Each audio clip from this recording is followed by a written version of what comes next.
ആദ്യമായിട്ട് അഭിസംബോധന ചെയ്തുകൊണ്ട് സഖാവ് പിണറായി ആരാധ്യനായ മുഖ്യമന്ത്രി ഉൾപ്പെടെ സർവ കക്ഷികളിലും പെട്ട നേതാക്കളിവിടെ പ്രസംഗിക്കുന്നുണ്ട്. ഓരോരുത്തരെ പറ്റിയും ഞാനിവിടെ പ്രത്യേകിച്ച് പറയേണ്ട കാര്യമില്ല. അവരെ എല്ലാവരെയും സ്വാഗതം ചെയ്യുകയാണ്.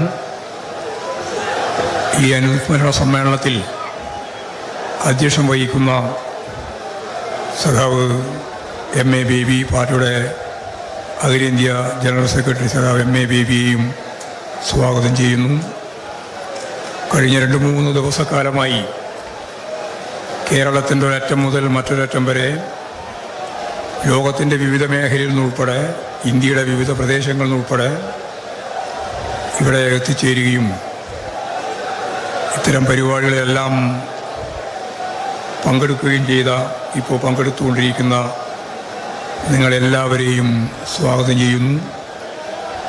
സഖാവ് വി.എസിൻ്റെ നഷ്ടം നമുക്ക് നികത്താനാവുന്ന ഒന്നല്ല. സഖാവ് എ.കെ.ജിയും ഇ.എം.എസും നായനാരുമെല്ലാം നമ്മെ വിട്ടുപിരിഞ്ഞപ്പോൾ പാർട്ടി നേതാക്കൾ പറഞ്ഞ കാര്യം എനിക്ക് ഓർമ്മയുണ്ട്, നമുക്കെല്ലാം ഓർമ്മയുണ്ട്. ആർക്കെങ്കിലും ഒരാൾക്ക് അവർ നിർവഹിച്ച ഉത്തരവാദിത്വം ഏറ്റെടുത്ത് നടപ്പിലാക്കാനാവുന്നതല്ല.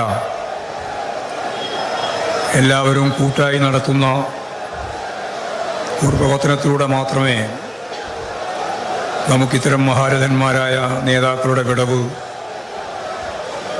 കൂട്ടായ ശ്രമത്തിലൂടെ നികത്താൻ ശ്രമിക്കുക എന്നതാണ് നമ്മുടെ പ്രതിജ്ഞ എന്ന് നേതാക്കൾ പറഞ്ഞത് അന്വർത്ഥമാണ് എന്ന് മാത്രം ചൂണ്ടിക്കാണിച്ചുകൊണ്ട് സഖാവിൻ്റെ സ്മരണക്ക് മുമ്പിൽ ഒന്നുകൂടി ആദരാഞ്ജലി അർപ്പിച്ചുകൊണ്ട് ഞാൻ എൻ്റെ സ്വാഗത പ്രസംഗം അവസാനിപ്പിക്കുക.